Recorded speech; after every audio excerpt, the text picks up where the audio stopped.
Good morning, Internet Land. Hello, everybody. We are just, as usual, waiting for Instagram to catch up to the live stream feed. And once it does, we will begin officially and go live everywhere. In the meantime, I'm just going to get my blanket all perfect around me. Okay, here we go. We are live everywhere. So welcome everybody to another episode of DIY Wellness. This is the show for people taking personal growth into their own hands. I'm so glad you guys are here, either watching with me in the present or listening or watching from the future on YouTube or Spotify.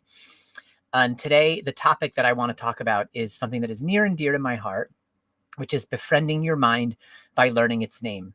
So we're going to talk about basically how to do this, how to take a mind that seems like oftentimes it's our mortal enemy and turn it into something that is actually our friend. Because the truth is, the mind being our friend is inherently closer to the truth of its actual nature. Its desire is to protect us and keep us safe. And yet it does that by using language primarily, and that can get in the way. So we're going to get into that, how to resolve all that, and then how to actually befriend the mind. I have 5 tools I'm going to share with you. 5 might seem like a lot, but we're going to get through this whole thing in 20 minutes, and then you'll have 5 tools you can take with you and use whenever you want. And the tools are also cumulative and interconnected. So it's like one big way to take your mind and see it for what it is, and then allow compassion and a felt sense of kindness to actually be there. So let's just dive right into it. It's probably safe to say that you have sometimes felt like your mind is your own worst enemy, or that it's working against you. Like we all have this nonstop narrator in our head, and what the narrator tends to do is predict doom, judge everything, analyze everything, chop everything up into separate little compartments and pieces, and then try to make sense out of it, which can lead us to a feeling of being small, scared, or stuck, which is not, it's not a terrible situation to be in. It's a terrible feelings to have, to feel small, scared, and stuck. We can sometimes feel like our brain is going to explode with all of the thoughts that we're having. So sometimes people have the phenomenon of racing thoughts or doomsday scenarios. None of this is a personal flaw. Any of this that's happening is a natural state of affairs because of the way the mind evolved. So let's get into that a little bit. The mind evolved specifically and is having trouble with language, with words. We are unique among species because we have a neofrontal cortex, which allows us to have verbal language. That verbal language is an incredible tool. It helps us build cities. It helps us plan for the future. It helps us understand the stars. But there is a catch to it. And the catch is that language doesn't just describe the world. It also creates stories about who we are and what life means and the meaning behind the descriptions. And sometimes those stories can get really, really painful. And the idea here isn't to push back on whether the stories are true.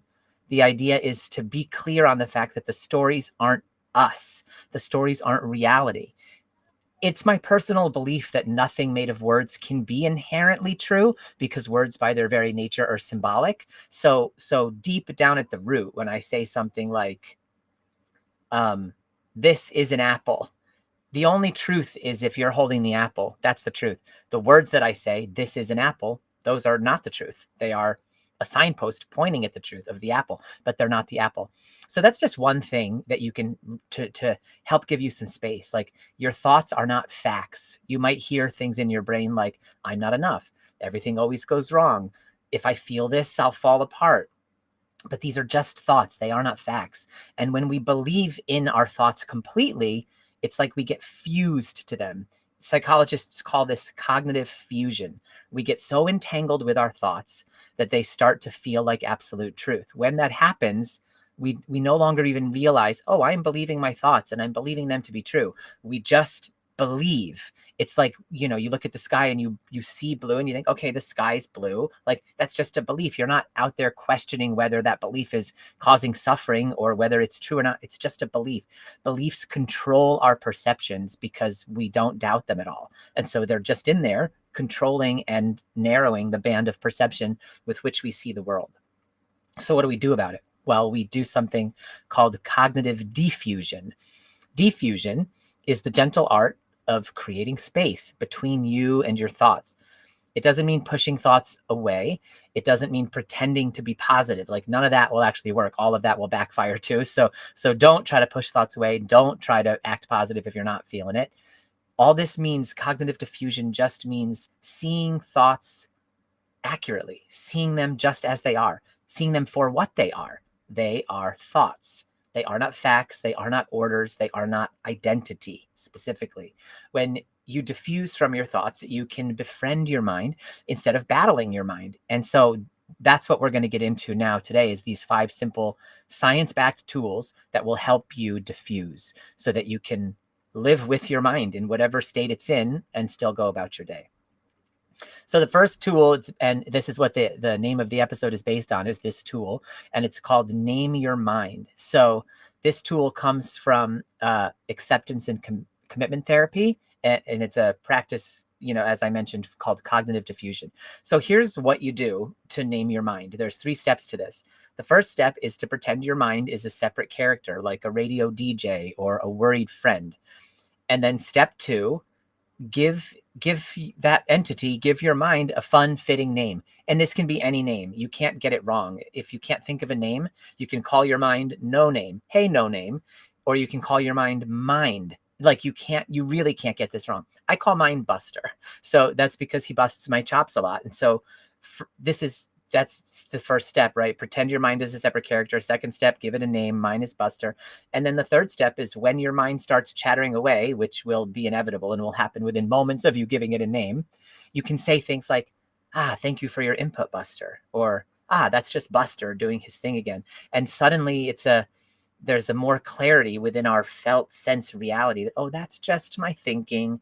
That's a harmless byproduct of nature and evolution because I'm not great at using words yet. My mind just pushes them out, and we're all not great at using words. That's not a judgment. All of us, like the neofrontal cortex is 100,000 years old. Humans are millions of years old. So it's like a brand new nuclear toy given to a baby, us, and we're learning how to not make things explode. So naming my mind is so powerful for me. And why this helps is because it gives you a little space between you and your thoughts. You're not fighting them. You're just not letting them drive the car. The key here is to learn that your mind is not you. It's really not you. And to treat it with kindness as you learn to follow your own compass instead of the mind's orders. Because the mind has your best interests at heart. It's made up of what it considers to be the best way to move you forward but it's based on things like cultural programming and false beliefs and the trauma you went through. So the mind has pure, beautiful motives, but sometimes it doesn't have the best methodologies. But what does have great methodologies and won't lead you wrong is your inner compass, your inner heart-centered mode of living. So by detaching and diffusing from the mind, you actually get access to the still small voice that comes from your heart and doesn't know English or whatever your native language is. It doesn't know words. It just knows feelings. Liberation, dread. Liberation, dread. That's the same as yes, no. And it's harder to hear that when we're super fused. So that's the first tool. Name your mind. Just give it a name. Like, I love Buster. Now that I understand Buster better, I don't actually battle with Buster. When he says things to me that aren't true or that aren't going to be helpful, it's much easier for me to now notice, like, oh, okay, that's just Buster giving me his opinion. Like, it doesn't mean anything about me. It doesn't mean I'm a failure, that I'm thinking negative thoughts about myself. That's just Buster. That's just what he's been trained to do to help me. But because it backfires, I can now, keep Buster where he belongs, which is like not fused with my identity, but part of my system. Okay, the second tool I want to share with you guys is called thought distancing. This is another super powerful one.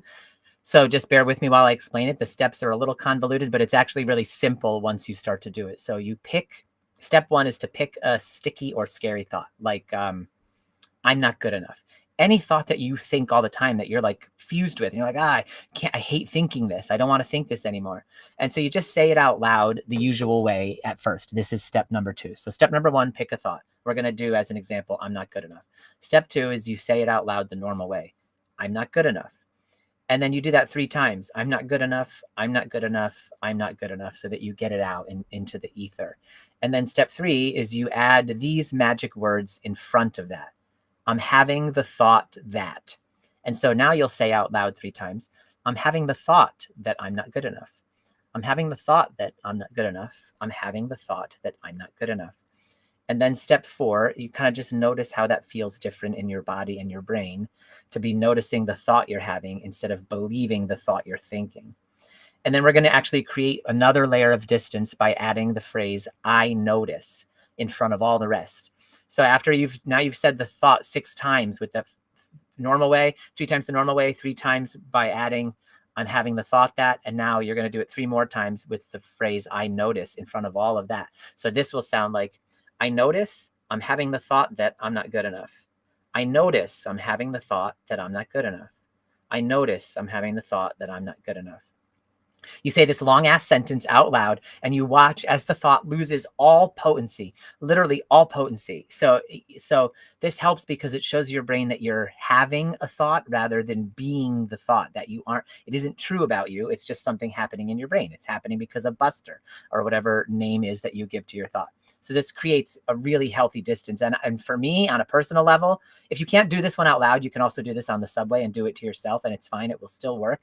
But if you are in a place where you can do it out loud, doing it out loud adds this layer of absurdity to the thought itself. Like hearing I'm not good enough out loud, it sounds on the face of it a lot less true than when I'm beating myself up with it silently as a club in my brain. Because in my brain, it's so inherently believable. Oh, I'm not good enough. It's true. I'm not. I should have known better. And thoughts can just cascade into themselves. But when you say out loud, I'm not good enough, it's like, well, that sounds way meaner than I would ever say to anyone else. That inherently sounds too mean to be accurate. So saying it out loud already just helps. And with those linguistic tags, it puts so much space between you and your thought that it doesn't have the same potency or impact anymore. Okay, the third tool I want to give you guys is called the curious observer. Now, this is just being curious. So when your brain starts to tell you a story, so this is like you've got a sticky thought, but then the story comes up around it. Like if it's because I'm not good enough, I'm not good enough because XYZ happened in 2nd grade, and then this happened, and then my folks got divorced, and then this, and then this, and then this, and all the different stories about why it's true that you're not good enough. The stories make it even harder to doubt the sticky thoughts. So when you notice a story, pretend you're a scientist or a detective and get curiosity going. Instead of just like the abject horror and dread of believing everything you're thinking, you become curious and you ask yourself these questions. Where did this thought come from? So you're not even attacking it in the place of like, is it true? Is it not true? You're just kind of like leaving it be. It doesn't matter if it's true or not, because now you know it's just a thought and it's not your identity. And so you can become curious. Oh, where did this thought come from? And that will sometimes lead to epiphanies or information or some self-awareness. What is this thought trying to protect me from? By asking it that way, we can start to unravel and have epiphanies that literally we didn't have access to before about, oh, okay, the thought's not true. I don't have to believe this, but I can tell now that the reason this thought is coming up is because there's some part of my system that thinks it would be better if I didn't go out tonight because it's too risky, or like whether it's true or not, right? You can see the benevolent nature behind the thoughts. That helps to let things soften. And then what would this thought sound like in a cartoon voice? This one is great because similar to what I was saying about saying the thoughts out loud before, if you actually can picture the thought, the mean story, the mean thought that you're using as a weapon in your own brain to hurt your own self-esteem, hear it in a cartoon voice. And just like hearing it out loud, it takes a lot of the sting away because it's like apparently less true. It becomes obvious how much less true it is when you hear it out loud in your ears, rather than just saying it to your heart from your brain, where it sounds entirely true silently like that. And just make sure that as you do this curious observer, you answer without judgment, just curiosity. You're bringing your curiosity to bear on this. This helps because curiosity disarms your resistance to get unpleasant thoughts. So you don't get pulled into their drama. You can observe them like a detective who is observing the case instead of being pulled into the case. A good detective. Okay, tool number 4 is rewriting the script. This comes from narrative reframing. It's an expressive writing technique. Expressive writing has been shown to heal trauma in many, many settings, in many, many ways of going about it. So what you do in this case is step 1, 3 steps here. You write down a harsher, painful thought, like it's a line from a movie or a play. And then you imagine a kinder character reads it back. like an older, wiser version of you. So instead of like the thought coming from your nasty boss who is like toxic and, runs you into the ground all the time, just imagine that this same line is coming from a wiser, kinder person, and then rewrite the scene in a more compassionate way. So if the thought is you'll never be enough, the rewrite, you picture now, instead of your boss saying you're never enough, I'm gonna have to fire you, or whatever toxic crap they're saying, you now picture someone who's in support of you, and you picture what they would say instead of that, or around that same theme. So the wiser, kinder person might say something like, you have always been enough, but today was really hard.